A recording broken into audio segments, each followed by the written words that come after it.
नमस्कार दोस्तों, स्वागत है आप लोगों का हमारे YouTube चैनल आर्टी शिकाल के ऊपर। दोस्तों, हम अभी अपने YouTube चैनल के ऊपर ओशो की बुक मैं मृत्यु सिखाता हूँ की समरी हिंदी भाषा में कर रहे हैं और यह सीरीज़ हमारे YouTube चैनल के ऊपर कंटिन्यू चल रही है।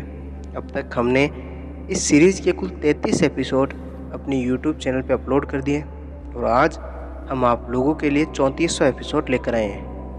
मित्रों, ओशो की किताब मैं मृत्यु सिखाता हूँ में कुल 15 प्रवचन हैं, जिसमें से हमने 8 प्रवचन को पूरा कर लिया और आज हम 9वां प्रवचन शुरू करने जा रहे हैं, जिसका नाम है मैं मृत्यु सिखाता हूँ।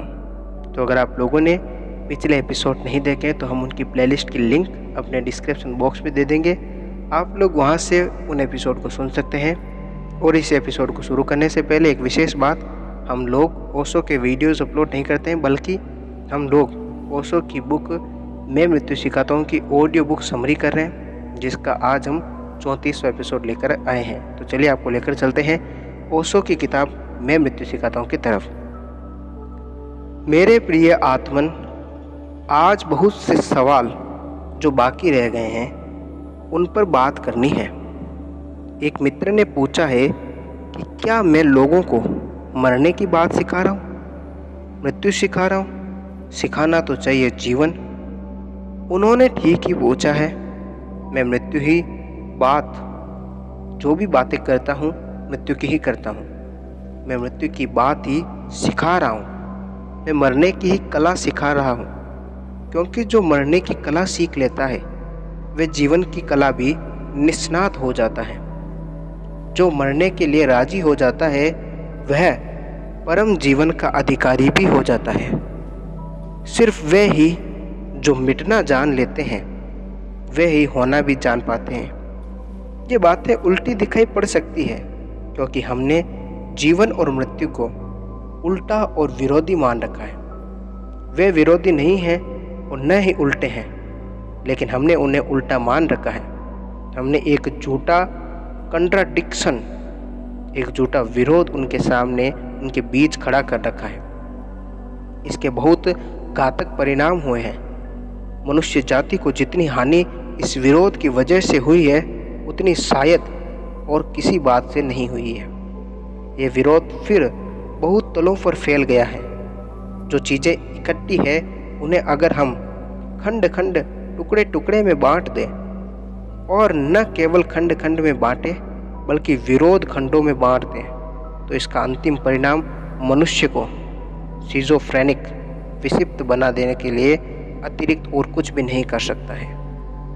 समझ लें, अगर कोई ऐसी पागलों की बस्ती हो जहां वे ठंडे और गर्म को विरोधी और अलग अलग चीज़ें मानते हों, तो उस बस्ती में बड़ी मुश्किल और परेशानी शुरू हो जाएगी।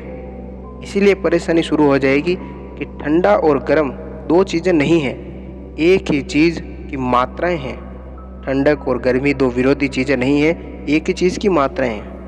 और जो हमें ठंडे और गर्म का अनुभव होता है वह निरपेक्ष अनुभव है, बहुत सापेक्ष, बहुत रिलेटिव अनुभव है। एक छोटा सा प्रयोग करके देखें तो समझ में आ जाएगा। चूँकि कभी वैसा प्रयोग नहीं किया गया होगा, इसीलिए पता नहीं चला होगा। हमेशा हम देखते हैं कि कोई चीज़ गर्म है, कोई चीज़ ठंडी है, और हम यह भी देखते हैं कि जो गर्म है वह गर्म है, जो ठंडी है वह ठंडी है। ठंडी और गर्म दोनों एक कैसे हो सकती हैं? घर लौटकर एक छोटा सा प्रयोग करें। एक बर्तन में गर्म पानी रख लें, एक बर्तन में बर्फ़ का ठंडा पानी रख लें, और एक बर्तन में साधारण पानी रख लें, न गर्म न ठंडा। एक हाथ को आग से उबलते पानी में डाल दें और एक हाथ को बर्फीले ठंडे पानी में डाल दें।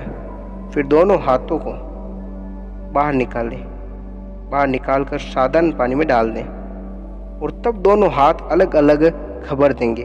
एक हाथ कहेगा कि यह ठंडा पानी है और एक हाथ कहेगा कि यह गर्म है। वह पानी ठंडा या गर्म है, एक हाथ कहेगा कि पानी गर्म है, एक कहेगा ठंडा है। फिर वह पानी क्या है? और अगर एक ही साथ एक हाथ को पानी ठंडा और एक हाथ को गर्म मालूम पड़ता है, तो हमें समझना पड़ेगा कि पानी न तो ठंडा है और न गर्म है। हमारे हाथ के निरपेक्ष, हमारे हाथ के जो सापेक्ष रिलेटिविटी में वह ठंडा और गर्म मालूम होता है। ठंडा और गर्म एक ही चीज़ के अनुपात हैं, वे भिन्न भिन्न चीज़ें नहीं हैं। उनमें जो भेद है वह मात्रा का है, उनमें गुण का भेद नहीं है। बचपन में और बुढ़ापे में कैसा भेद है? आपने कभी सोचा है? आमतौर से हम समझते हैं कि बड़ी उल्टी चीज़ है, कहाँ बचपन और कहाँ बुढ़ापा। लेकिन बचपन और बुढ़ापे में क्या फ़र्क है? सिर्फ वर्षों का, दिनों का ही फ़र्क है ना। गुण का क्या फ़र्क है? सिर्फ मात्रा का ही फ़र्क है, क्वांटिटी का ही फ़र्क है। एक बच्चा 5 साल का है, चाहे तो हम कह सकते हैं कि यह 5 साल का बूढ़ा है। इसमें क्या कठिनाई है? सिर्फ हमारी भाषा की आदत है कि हम कहते हैं कि 5 साल का बच्चा है। हम चाहे तो कह सकते हैं कि 5 साल का बूढ़ा है, और अंग्रेजी में तो उसे कहते ही हैं 5 years old। उसका मतलब यह है कि 5 साल का बूढ़ा है। फिर एक 70 साल का बूढ़ा है, एक 5 साल का बूढ़ा है, दोनों में फ़र्क क्या है? और चाहे तो 70 साल के बूढ़े को कह सकते हैं कि 70 साल का बच्चा है। क्या फ़र्क है? बच्चा ही तो बढ़ते बढ़ते बूढ़ा हो जाता है। लेकिन हम देखते हैं जब दोनों अलग अलग रखकर तो लगता है कि दो विरोधी चीज़ें, बचपन और बुढ़ापा, उल्टी चीज़ें हैं। अगर बचपन और बुढ़ापा उल्टी चीज़ें हैं तो कोई बच्चा कभी बूढ़ा नहीं हो सकता है। कैसे होगा? उल्टी चीज़ें कैसे हो जाएंगे? और कभी आपने पता लगाया है कि कोई बच्चा बूढ़ा किस दिन हो जाता है? किस रात? कैलेंडर पर कहीं लिख सकते हैं कि फला दिन यह आदमी बच्चा था और फला दिन यह आदमी बूढ़ा हो गया? कैलेंडर पर कहीं नहीं लिख सकते। असल में कुछ कठिनाई ऐसी है कि जैसे सीढ़ियां हैं, ऊपर छत पर चढ़ने की, नीचे की सीढ़ी दिखाई पड़े, ऊपर की सीढ़ी दिखाई पड़े और बीच की सीढ़ियां दिखाई न पड़े, तो हमें कैसा लगेगा कि नीचे की सीढ़ी और ऊपर की सीढ़ी बड़ी दूर है, बड़े फासले पर है, अलग अलग चीज़ें हैं। लेकिन जिसे पूरी सीढ़ियाँ दिखाई पड़े वह कहेगा कि कोई फ़र्क नहीं है, नीचे की सीढ़ी और ऊपर की सीढ़ी के बीच सिर्फ सीढ़ियों का फ़र्क है। जो नीचे की सीढ़ी है वही ऊपर की सीढ़ी से जुड़ी है। नरक और स्वर्ग में गुण का फ़र्क नहीं है, मात्रा का फ़र्क है। ऐसा मत सोच लेना कि नरक उल्टा है और स्वर्ग उल्टा है। नरक और स्वर्ग में वही फ़र्क है जो ठंडे और गर्म में, जो नीचे की सीढ़ी और ऊपर की सीढ़ी में फ़र्क है, जो बच्चे में और बूढ़े में फ़र्क है। जन्म में और मृत्यु में उतना ही फ़र्क है, नहीं तो कोई जन्मा हुआ व्यक्ति कभी नहीं मर पाएगा। अगर विरोध हो तो जन्म मृत्यु पर पहुंच कैसे सकता है? हम पहुंच तो वही सकते हैं जो हमारा सहज विकास हो। जन्म बढ़ते बढ़ते बढ़ते बढ़ते मृत्यु बन जाती है।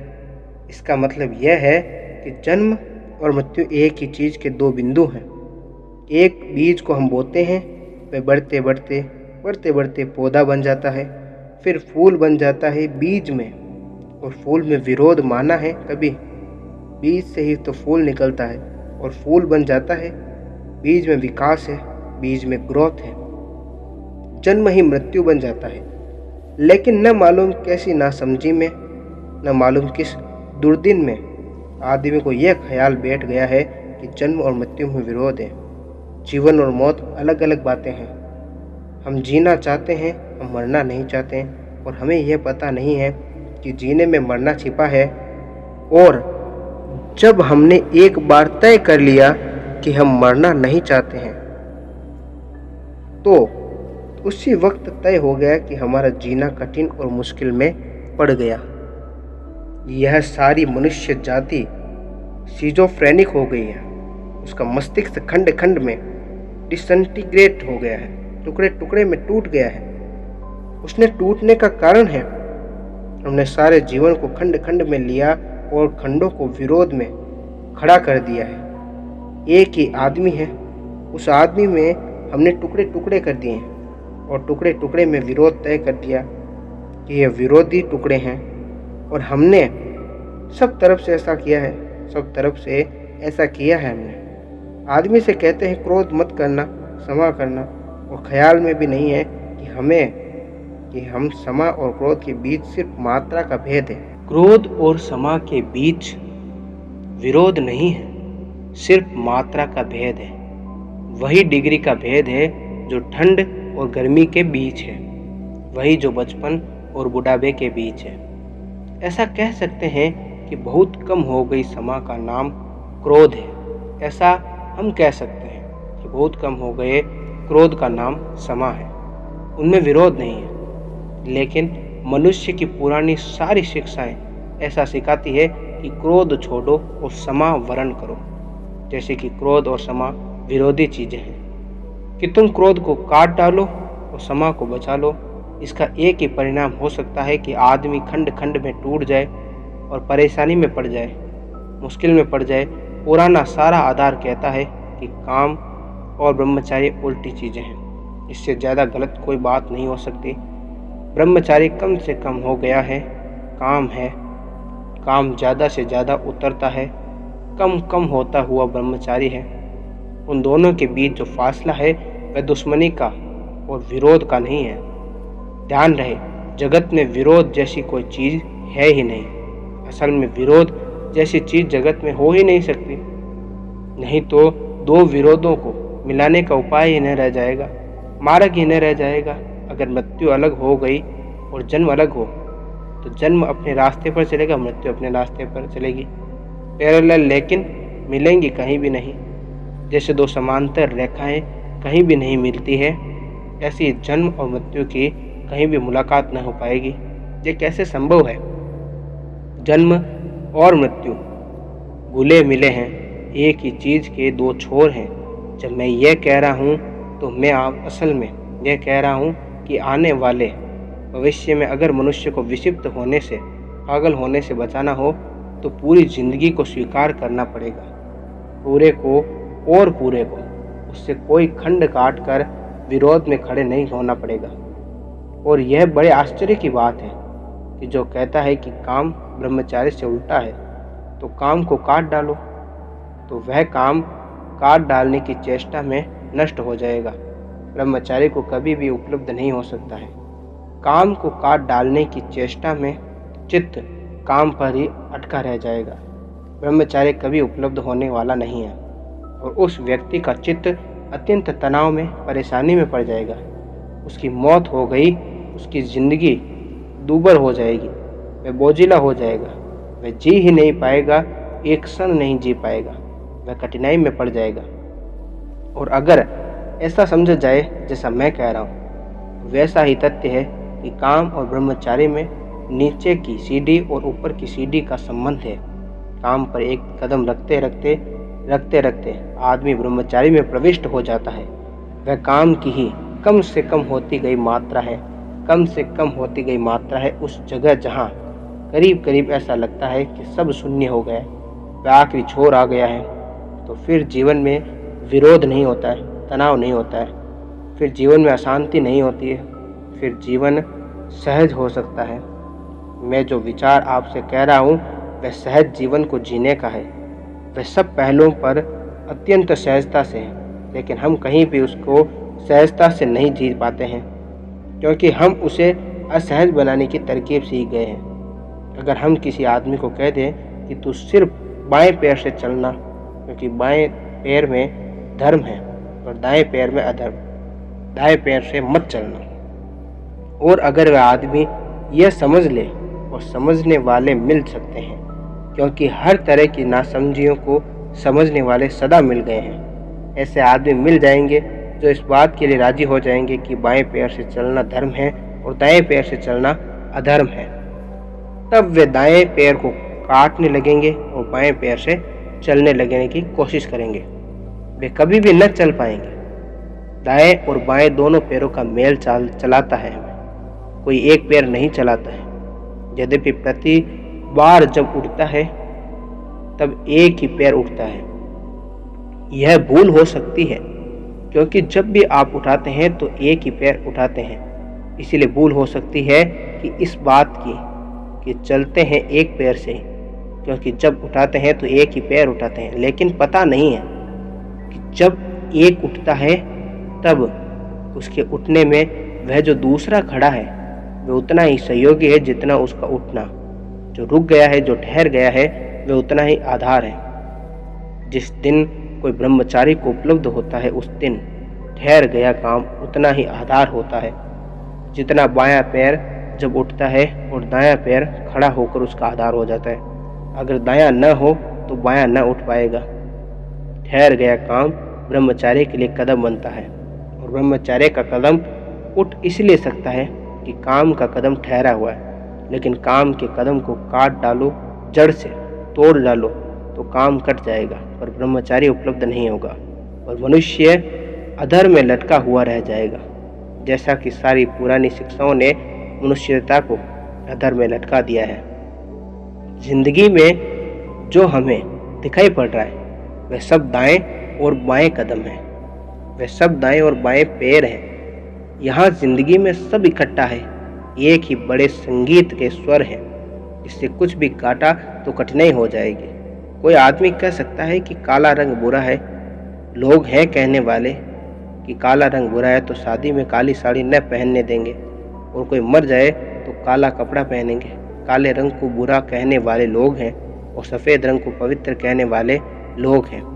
ठीक है, प्रतीक की तरह बात हो सकती है, लेकिन अगर कोई कहे कि काले रंग को काट डालेंगे, मिटा डालेंगे दुनिया से, तो ध्यान रहे काले रंग के मिटते ही सफ़ेद रंग बहुत कम सफ़ेद रह जाएगा, क्योंकि सफ़ेद बहुत ही उसके चारों तरफ फैले हुए काले से ही आता है।